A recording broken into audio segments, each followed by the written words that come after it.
how long does it take to get rid of a system? Like, let's say the system is corrupted, we don't need that system anymore. How long will it take? And how much power and energy and time will it take to get rid of it? Years, a lot of years, over 50 something, 60, 70. You know why I'm telling you that? Yeah. Look at the old system. How long did it take the old system to die? Can you imagine from 1964 to 2010, we had one constitution, which had undergone so many vigorous amendments until it reached a point where they said, enough, we need change. Yeah. For that change to happen, it underwent a first referendum in 2002, which failed, and it had to go to a second referendum in 2010, which finally... Looking at Kenya right now, would you say Kenya needs changes in the constitution?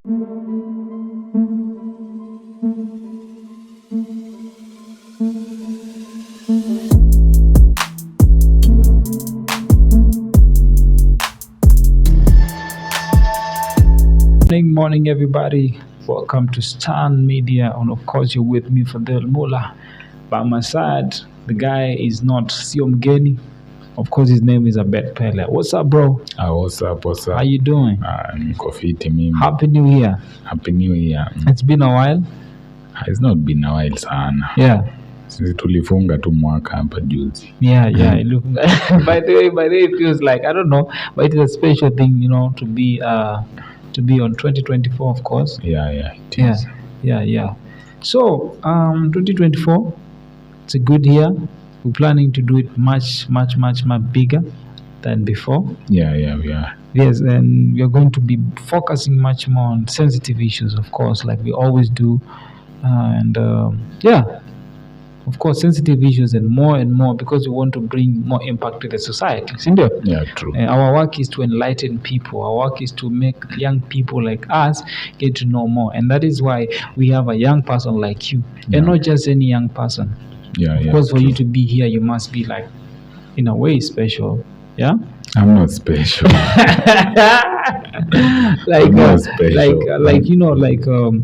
Like you must have those credentials that, you know, put you into this place, you know? Yeah. It's not for granted. So welcome to the studio, bro. Yeah. Of course, I've been looking forward for us to talk about these issues.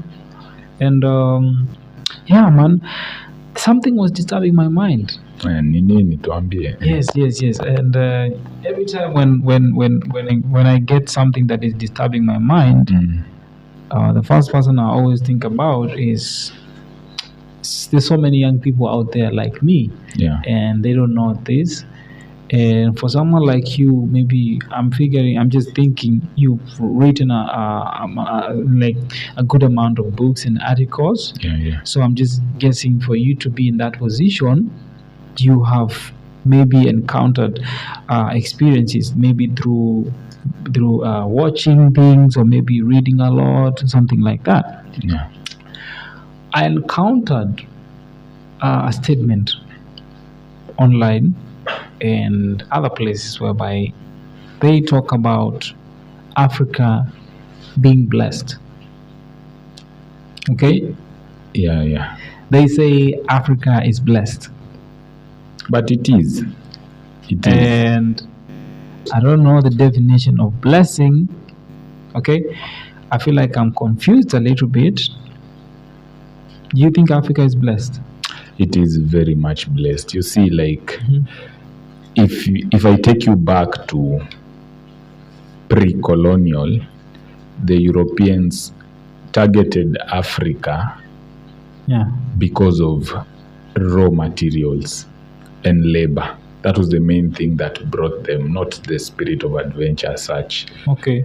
Sasa unapata European countries have taken advantage of African resources for the longest period of time. Mpaka tumekuwa handicapped. Okay. A question right there. Yeah. With all these resources that we have, make us feel, or people define us as a blessed continent, right? Yeah. Now make me understand why wouldn't, from a blessing, I feel like from a blessing right there, you can still get a curse out of it. Yeah, it is a blessing and some sort of a curse at the same Because time. at the same time, with all these riches, all these natural resources, we have done nothing, about it. The richest country in the world, I feel like it's Congo. It is. Natural resources, when it comes to natural resources. That country is also one of the poorest in the world. Why? Like, for Congo, Yeah. it started as a European thing whereby they exploited their resources to an extent where the Congolese lost their culture. You see, when the Belgium colonized them, I think they overstepped to an extent where they carried Congolese heritage to European museums. Ukienda museums za Belgium utapata artifacts za Congo, which I find weird. Secondly, the political environment also, I feel like, is damaging the own society. Unajua, as much as Congo, there's a lot of rebels and a lot of hostile takeovers and such, but what is happening now is that the people in power are selling the mining rights to China, to I don't know other. Make me understand. If you, as a leader, you claim to love your people and to love your country, what makes you, when you get there, and this goes out to all the African leaders, that is where we fail. We complain all the time. We say African leaders fail us all the time, but on ground, when these people are protesting, when these people are campaigning, they have all these visions, What changes when they get there? For politicians especially, they are more individualistic than looking out for the common mwananchi. They don't care for the societal order first. You see, as in, human beings are structured in a way like you look out for yourself first, then you look out for others later. That's not how it is in the Western world. That is how it is everywhere. In the Western world? Even in the Western world. But you can see them, they are doing very well. They are doing so well more than us. But you see, for them, for the Western world, they caught up to civilization before us. So they are the ones who colonized us. We are always like under their mercy, even if they are not there, because these are the systems they brought up. We had our own systems. They came and changed our narratives. Okay, now let me ask you, Abed, what I'm understanding from you is that you are telling me we are still catching up with them. We will always be catching up to them until it reaches a point that we decide that we want to be independent. So you are saying they are successful because they started this system earlier than us? They did start this system earlier than us. They saw the opportunity to come to and explore other continents, take their resources to go and build themselves, become much better so that they can always be in control of the narrative. Let me give you a circumstance. A situation whereby there was a country that was very poor than Kenya. And right now, they are on the list of the first world countries, the richest, the most developed. Do you know any?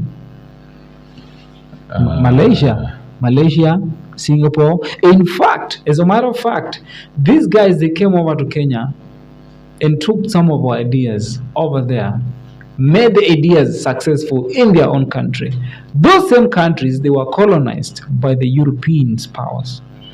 At the same time as us, but they are now first world countries. How do you explain that? Okay, one, corruption in Africa is an epidemic. Okay. You know, the way we deal with our corruption in African setups is not the way other countries deal with the corruption. For instance, if you go to Dubai, there's no stealing. Dubai, there's no stealing. Of course. You can't touch anybody's property. Yeah. You can't wear indecent clothing. They have built up a culture whereby if you do something wrong, you suffer for the consequences publicly. You get public shaming. You get very severe punishments. Yeah. And through their culture, they have built up a system that corruption is hardly ever something people think about. Of course. Come to the African setup. Yeah. Mimi ni mwanasiasa, nimechaguliwa. Yeah. I promise people false hopes and false wishes. I don't think they are false. I can't stand on the other side and claim they are not false because as far as common mwananchi is concerned, yeah, the promises are not being delivered. How true can they be if we are not actually visualizing it? Unajua huwezi kuja ushindo umeniambia tutajenga barabara, yeah, tutajenga reli, yeah, tutaongeza bima, watu wapate bima, and after 1 year all I'm seeing is nothing. Yeah. I'm seeing an economy whereby the shilling is fluctuating against the dollar. Yeah. I'm seeing an economy whereby the Ugandan shilling is getting a stronger currency now than Kenya. I'm seeing an economy whereby the common mwananchi is having 1 meal a day. Okay. That's not sustainable. Yeah. That is not the way to survive. Yeah. You can claim that, like the other day I saw the president stating that the economy is now stable. The common mwananchi is not seeing the economy being stable. That is the fact of the matter. Okay. You can do things from a political aspect, but you have to come to the ground and see what is happening. You can't just keep on claiming things and not visualizing them. Okay, I don't want us to get deep into the politics of Kenya, but what I can tell you for sure is that we have seen changes in this country. Yeah. Yeah. I mean, obviously, right now things are a little bit like easier than before. Some time back, some months. They are a bit easier. Yeah, they are a bit easier. So we can always like give them credit and say, "Hey, you guys have tried, but you need to try like more. You know, you've not tried your best." Yeah. But coming back to the question of systems, like the systems in the Middle East, right? Yeah. You say they have put up a system, they have put up laws and rules and regulations that make them not to be corrupt as us. Yeah. What is making Africa not implement all the systems of you know, like arresting all those corrupt leaders? What is making Africa not do that? Now, for leaders, most African countries pick experience over new experiments. You get? There is a reason why Raila Amolo Odinga is still the opposition leader even after all these years.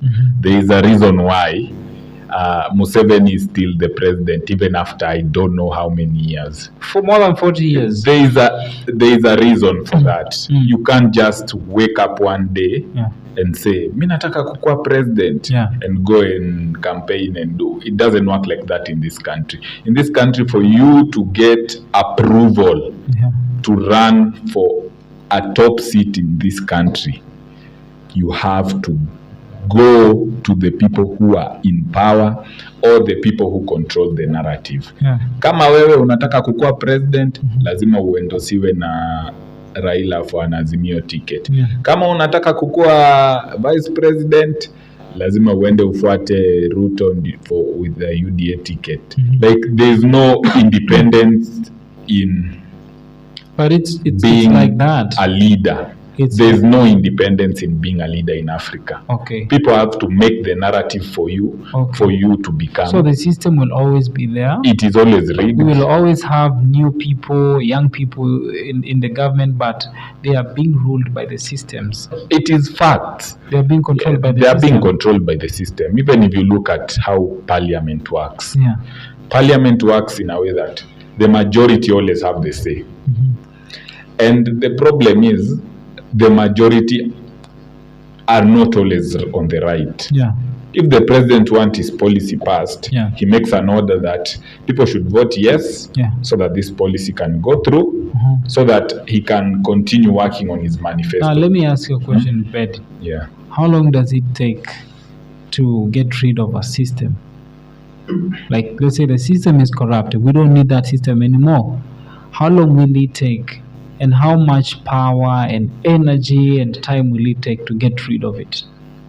Years, a lot of years, over 50 something, 60, 70. You know why I'm telling you that? Yeah. Look at the old system. How long did it take the old system to die? Can you imagine from 1964 to 2010, we had one constitution, which had undergone so many vigorous amendments until it reached a point where they said, enough, we need change. Yeah. For that change to happen, it underwent a first referendum in 2002, which failed, and it had to go to a second referendum in 2010, which finally... Looking at Kenya right now, would you say Kenya needs changes in the constitution? Not necessarily. Because Kenya... Not necessarily. The problem is, for me, the problem is not the constitution. Yeah. The problem is the people who we put in power always try to change the constitution in a way that suits their promises to the common mwananchi. Okay. Which always necessarily doesn't mean it works. Yeah.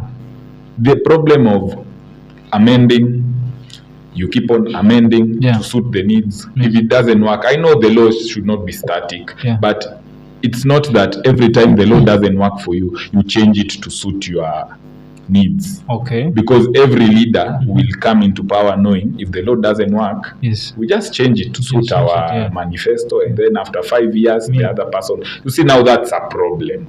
So the problem is not the constitution. The problem is the people in power. Okay. So would you say, is it fair to say like that Africa is a continent that probably it's gonna struggle? Like, okay, like sometime back Donald Trump said Africa needs to be colonized again. You know? Oh my God. Yeah, that is what Donald Trump said. Donald Trump said Africa needs to be colonized again. Donald Trump is the same leader who said that he has friends who come here in Africa and they're exploiting Africa. They're exploiting the people and the raw materials in this continent. They're exploiting them. So I know no matter how many times you guys keep on hating on Donald Trump, at some point, me, I love him. Yeah, I like the fact that he speaks the truth. You know, the truth the way it should be, and enlighten us as young people. But let's be honest with each other. There's a problem in this continent. There is a very big problem. There's a big problem. We cannot keep on saying we have resources. And the other day, you saw the other day when the king came to Kenya. Yeah. You just how those people called. They are referring to themselves as freedom fighters.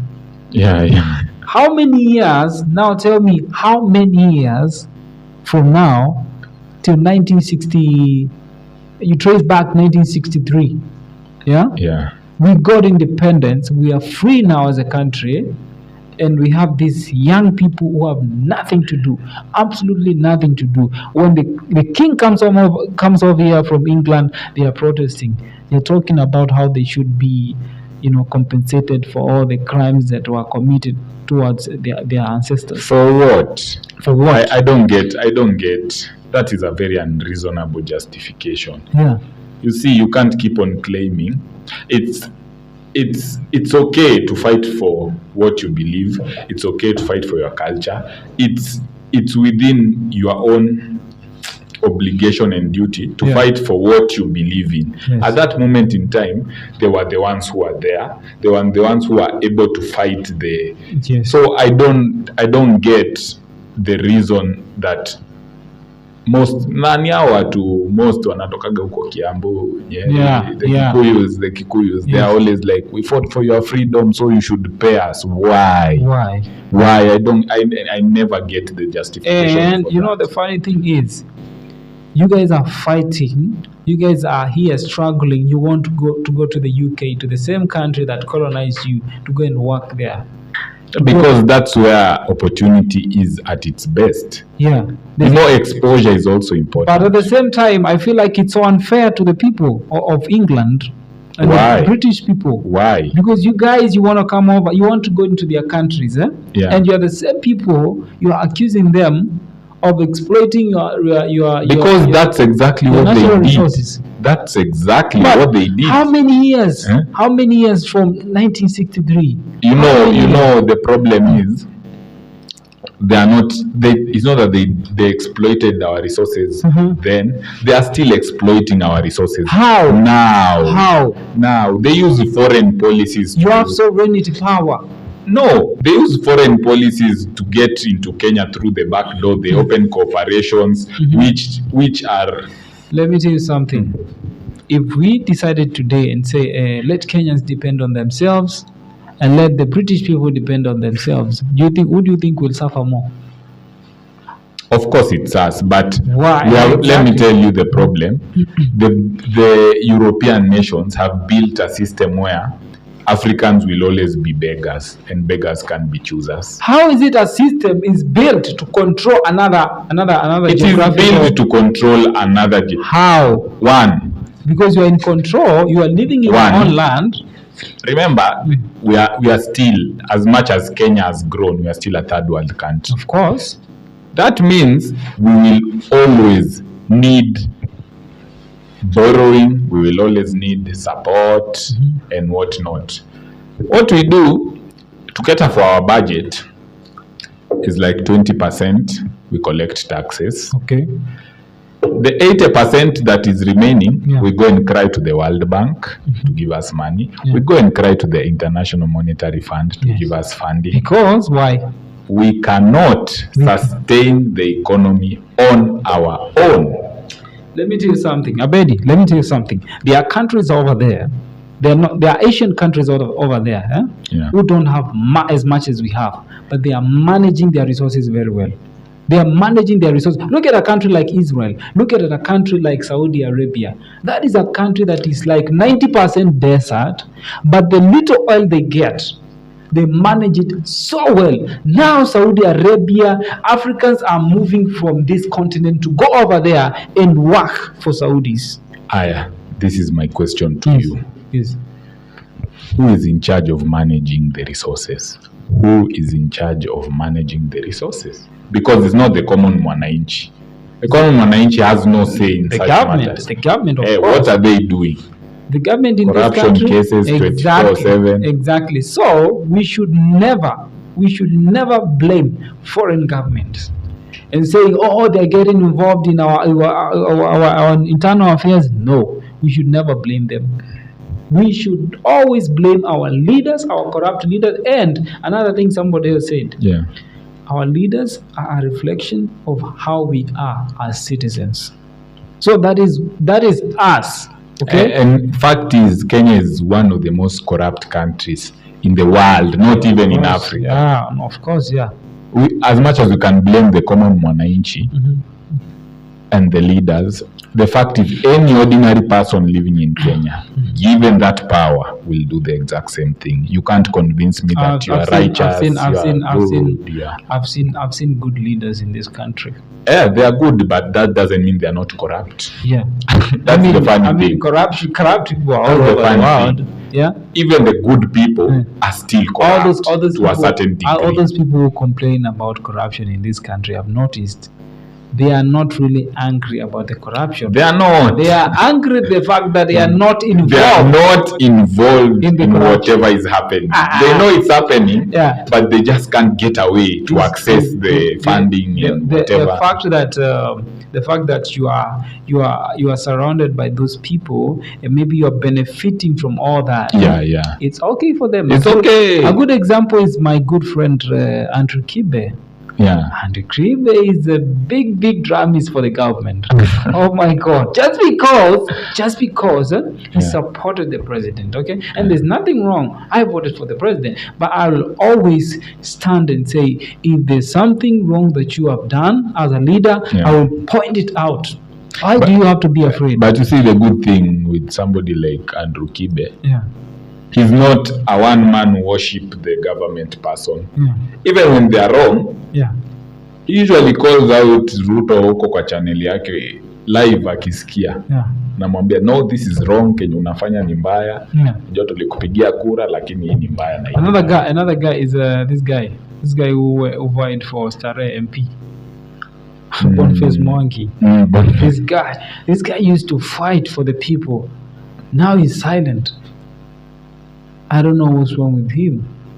I tell you, leaders have a problem. To me, people, anybody who wants a seat in this country, always targets that seat with an agenda. Exactly. Once you get what you want, you are not focused on helping the common mwananchi as much as you wanted to, or let people believe in the first place. That's usually the problem. So, what do you think we should do as a continent? I think we need the way Trump said we need recolonization, not as much, like we need a reality check. We need to look at what is happening within our own continent first. And you see, for like each and every country in Africa has its own unique problem. Even the well-developed, the Kina Morocco, the Kina Algeria, South Africa. South Africa is actually problematic as hell. As in, it's the most problematic country in this continent, in my opinion. Pointing out all these problems in each and every country in Africa, South Africa has a problem of xenophobic. They are very xenophobic. Yeah, they are very xenophobic. I've seen it a lot. But I feel like the biggest problem started when the African leaders did not address the problem of the division that was brought by the European powers. But you see the problem also, we couldn't just be Africa. Couldn't be Africa. Because I met a South African some time back in Zimbabwe, here in Kenya, and they were speaking the same language. It did split up some communities. They split up the communities over there. But as I'm telling you, like, we couldn't just be Africa. We couldn't be one country. We could have been. We couldn't. How would it run? How would it run? Come on. How would we exist as being Africa? Look at Russia. But Russia is. Do you know? Russia is a superpower. Let me tell you something. Do you know at some point? Some point back, the president of Russia, Putin, he advised the African leaders. He told them, "Hey, you guys should unite, make Africa one currency." And the same statement I had it from Julius Malema. Julius Malema also said, if only Africa could just unite, and make just one currency, let's not even talk about opening the borders, which is also very important. We'll come back to that. But just have one currency, like the way Europe have. Like the euro, to circulate, even trades. Let me tell you something. He said that Africa, if we had one currency, Africa would have the most powerful currency in the whole world. Real, that is very true. Because our currency will go stronger against the dollar. Now you see, like, for what is happening, every individual currency in Africa is losing its value against the shilling every day. Can you imagine Kenyan shilling imefika 160? Do you know how disgraceful that looks? That is very bad. And we are here being told that economic or stable. Make me understand. There's something else for us. Me, I'm not an economist as such. I cannot determine, I cannot identify a problem. But I feel like there's something wrong. In a very short period of time, the shilling has gone down against. There's something very wrong. Something is wrong somewhere. I don't know. I've also tried to figure out the problem, but I don't know what it is. That's the worst part. And you see, like, for Kenya, Nairobi is the center, is the hub of everything. And I'm not seeing Nairobi growing. Nairobi is growing very fast. It is, I get, but I'm not seeing it. You see, that's the problem. I'm not seeing the growth. I don't know if I'm only hearing. I don't know if you have noticed, but myself, I feel like Kenya is growing very fast, and the standard of living of people is also growing very fast. But this is a certain class of people. Yeah, it's only a certain it's class. The middle class and the rich and the poor people. For you to get into that class, it's hard. You have to, I don't know, a miracle has to happen. And that is why you see so many people are leaving this country. And there's a problem in like the capital itself. Yeah. Like very, very small embarrassing things, vitu kama stima inapotea sijui JKIA. The other day, I heard there's a drainage problem in this city. Of course. A big one. Yes. Mvua ilinyesha the entire night, sometime early January. Mukuru kwa Njenga hakukuwa kunapitika until Sakaja had to hold an emergency brief. Na ni kitu yenye amekuwa akiambiwa. Let me ask you something, Abedi. Yeah.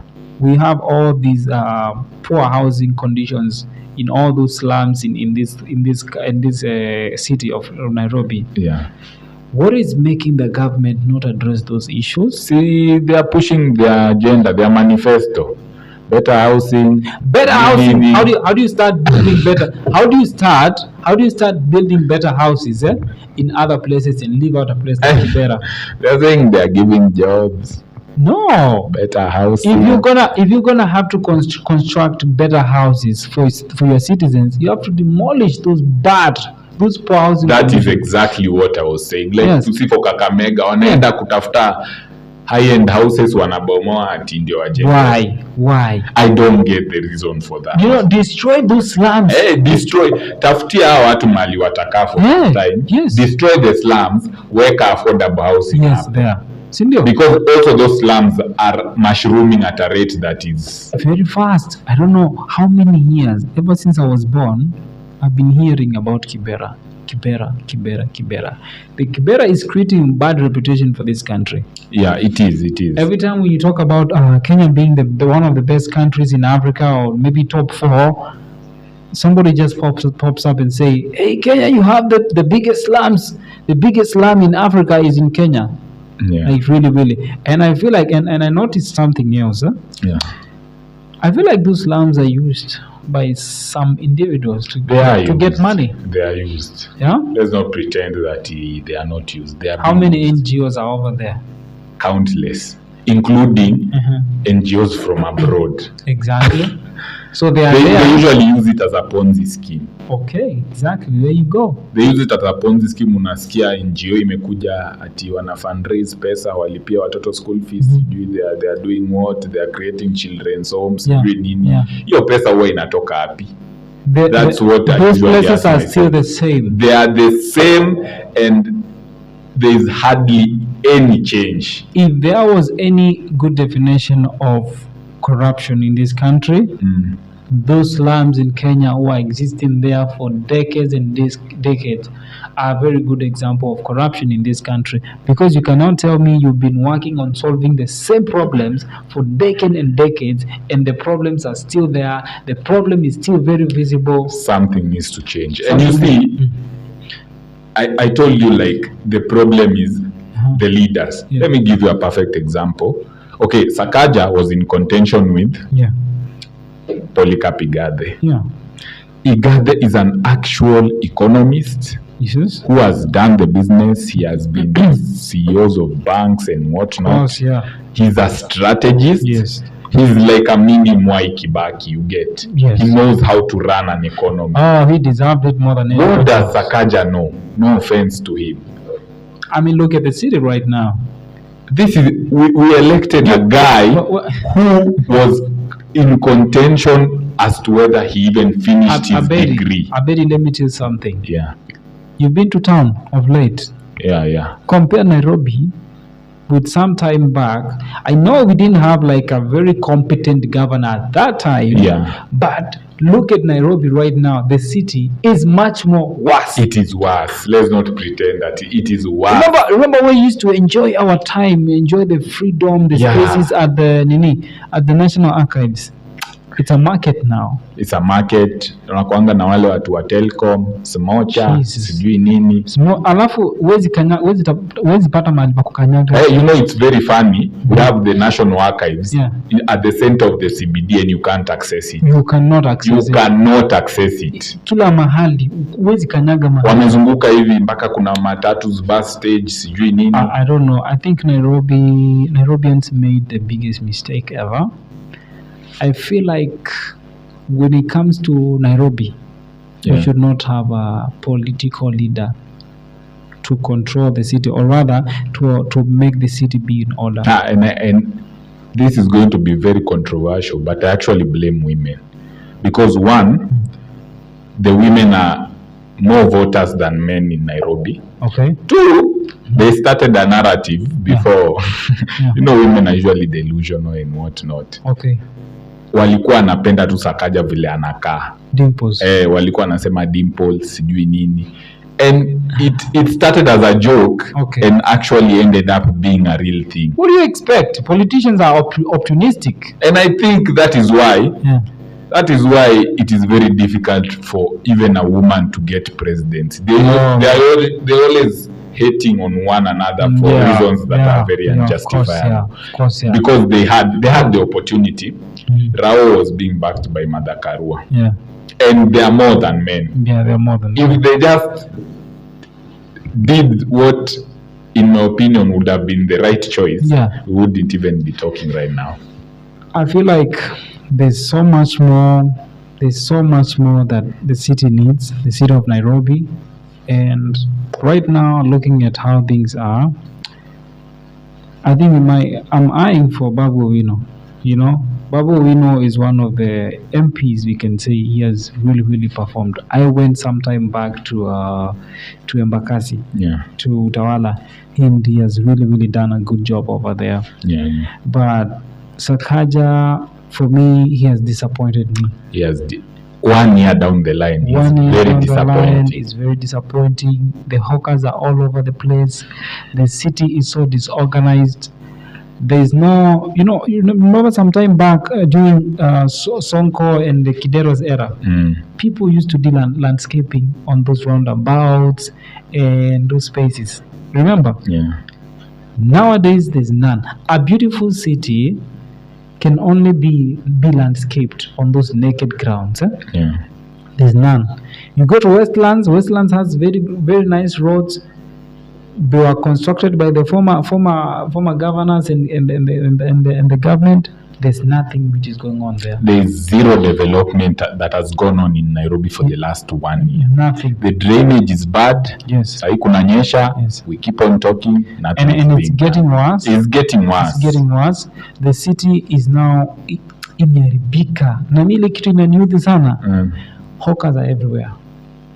Hawkers are everywhere, and I'm not saying hawkers pia ni wanatafuta. You see, the problem is hakuna kazi. The only choice you have ni uchukue hizo vitu zako uende ukae nazo kwa barabara. But at the same time pia you've made the city cannot even attract investors. You know, there's a way you can arrange an urban center. Look at Rwanda. Yeah, very nice. Rwanda is getting more investors. Very fantastic. Kenya. Yeah. But now look at us. Maybe you're parting short for us for this topic. Okay. I'm going to say, like, there's obviously a bigger problem in Africa especially. And I just like to talk to the people in power because I see them as the biggest opposition to the growth of Africa as a continent in whole. As much as we elect leaders and we choose people in power, we cannot control the government. The government has a mind of its own. Yes. As you can see, like, for instance, in Kenya, the executive does its thing, the judiciary does its thing, and parliament does its thing. Yes. So the leaders need to understand that as much as they make policies and decisions and whatnot, they need to consider the common mwananchi. That is one. Yeah. Two, for countries like Congo, and the countries who are politicians are still allowing European nations to exploit their resources, they need to have some sort of independence. Muamue tu kama, for example, Congo, like, okay, mining is a major activity in Congo, but it needs to belong to the locals, so that the country can also grow in general and not just selling rights. You know, if you sell your rights to other people, you have no say. Exactly. Me, I've seen the situation in Congo, like, it's getting worse. It's getting worse day by day. It's getting worse. People have no jobs. People are suffering. Unaona tu Chinese ndo wako pale wametawala. They are paying cheap wages to their own people and not the local people. You see, you are killing jobs. You are killing opportunity. You are killing everything else. And for the rest of Africa, I think we also need to unite. Develop a currency that can go hand in hand with the euro, the dollar, and whatnot. All right, man. My parting shot is this: Africa, you have so much potential. You have so much potential that you don't even know it. But let me tell you something. If we don't work on our potentials, we will stay forever as a third world continent. We will stay forever as a laughing stock to the rest of the world. Everywhere we go, African people have been discriminated. Everywhere we go, we are the biggest. We face number one racism. Africa, and some of the Africans that are facing racism, they're not even Africans. They are Africans from America, they are Africans from Europe, just because they are connected to this poor continent that cannot manage its resources. It's high time as Africans we get to unite. It's high time as Africans we get to open borders in this continent and trade freely. That is number one. Open borders. Open borders. Number two, let us have one currency. A powerful currency that will make us stronger. That is number two. Number three, Africans, we need to have a language that can unite all of us. A very good example is Swahili, a language that is spreading very quickly. The most widely spoken language in Africa is Arabic, a language from another continent. But I love the way Swahili is coming up. That is number three. Open borders. Let us speak one language, which is Swahili, and let us do trade freely. Open borders. Let us make this continent more powerful. That's all I can say. Until next time, this is Fadil Mola with Abed Pele on Stan FM. See you next time.